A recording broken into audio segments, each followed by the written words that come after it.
के प्रधानमंत्री श्री नरेंद्र मोदी जी से कि वो अपनी ओजस्वी वाणी में राष्ट्रीय जनजातीय कार्निवल 2016 के शुभारंभ की विधिवत घोषणा करें और आशीर्वाद स्वरूप शब्दों से हम सबको संबोधित करें। श्री नरेंद्र मोदी जी। देश के अलग अलग प्रदेशों से आए हुए राज्यों के जनजातीय विभाग के मंत्री महोदय, सांसद महोदय, डेलीगेट्स और विशाल संख्या में पधारे हुए मेरे प्यारे आदिवासी भाई और बहनों,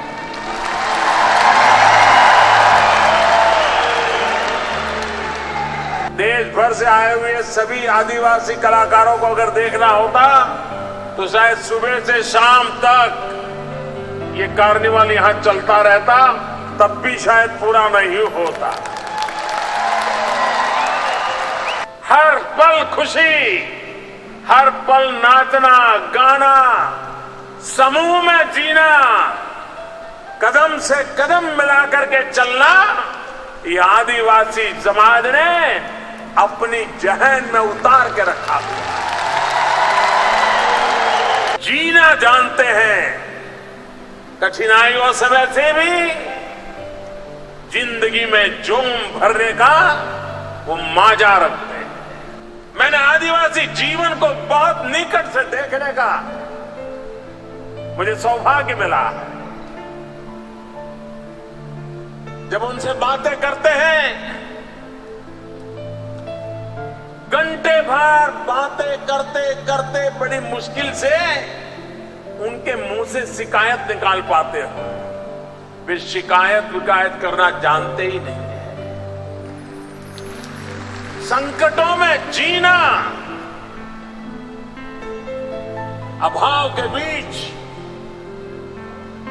आनंद को कैसे उभारना, ये हम शहर में रहने वालों के लिए अगर सीखना है तो मेरे आदिवासी भाइयों से बड़ा कोई गुरु नहीं हो सकता। हमारे देश में इतनी बड़ी आदिवासियों की जनसंख्या, लेकिन भारत सरकार में जनजातियों के लिए कोई अलग मंत्रालय नहीं था। मैं आज जब देश भर के जनजाति समाज के समुदायों के बीच खड़ा हूं, तब मैं बड़े आदरपूर्वक भारत के भूतपूर्व प्रधानमंत्री अटल बिहारी वाजपेयी जी को नमन करना चाहता हूं, उनका अभिनंदन करना चाहता हूं कि आजादी के 50 साल के बाद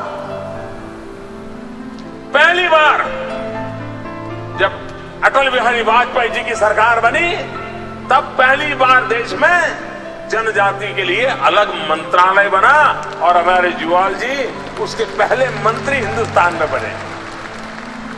पहली बार देश की राजधानी, देश के कोने कोने से आए हुए आदिवासी भाई बहनों के बीच में दीपावली मनाई जाएगी। करीब 4 दिन दिल्ली इस बात को अनुभव करेगा कि भारत कितना विशाल है, भारत कितनी विविधताओं से भरा हुआ है और जंगलों में जिंदगी गुजारने वाले हमारे आदिवासी भाई बहनों में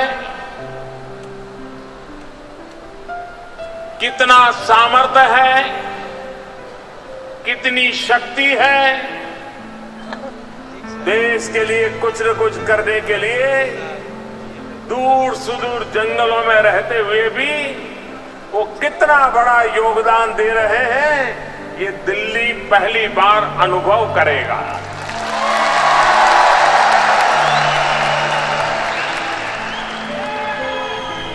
लेकिन हम चाहते हैं कि 50-100 ऐसे आदिवासी गांवों के बीच में एक एक नया ग्रोथ सेंटर डेवलप हो। जो आने वाले दिनों में आर्थिक गतिविधि का केंद्र बने, अगल बगल के गांव के लोग अपने उत्पादन को वहां बेचने के लिए आए, अच्छी शिक्षा का वो केंद्र बने, अच्छे आरोग्य की सेवाओं का केंद्र बने, और अगल बगल के 50-100 जो गांव है जो आसानी से उस व्यवस्था का उपयोग करें, और वो स्थान ऐसे हो कि जहां आधुनिक सुविधाएं उपलब्ध हो, ताकि शहर के बाबू कभी गांव में शिक्षक जाने को तैयार नहीं, आदिवासी बस्ती में कभी डॉक्टर जाने को तैयार नहीं, इन अर्बन सेंटर पे वो सुविधाएं हो ताकि हमारे शहर के लोग भी वहां सरकारी नौकरी मिलती है तो वहां रह करके काम करना पसंद करें। ऐसे 100 से ज्यादा आदिवासी इलाके में अर्बन सेंटर खड़े करने का हमारा प्रयास है, जो नए आर्थिक ग्रोथ सेंटर के रूप में काम करेंगे, जहां पर वहां की जीवन की आत्मा जनजातीय जीवन की होगी, लेकिन वहां सुविधाएं जो शहर के लोगों को मिलती हैं वो सारी सुविधाएं उपलब्ध होगी। ऐसे ग्रोथ सेंटर की एक जाल बिछाने की दिशा में भारत सरकार काम कर रही है। आपकी जिंदगी में और नया प्रकाश लेने वाली बने, विकास का प्रकाश लेकर के आए, ऐसी दिवाली के लिए मैं आप सबको शुभकामनाएं देता हूं। और आप सब इस पावन त्योहार के निमित्त आप यहां इतनी बड़ी संख्या में आशीर्वाद देने के लिए आए, मैं सर झुका करके आपको नमन करते हुए मेरी वाणी को विराम देता हूं। मेरे साथ बोलिए भारत माता की।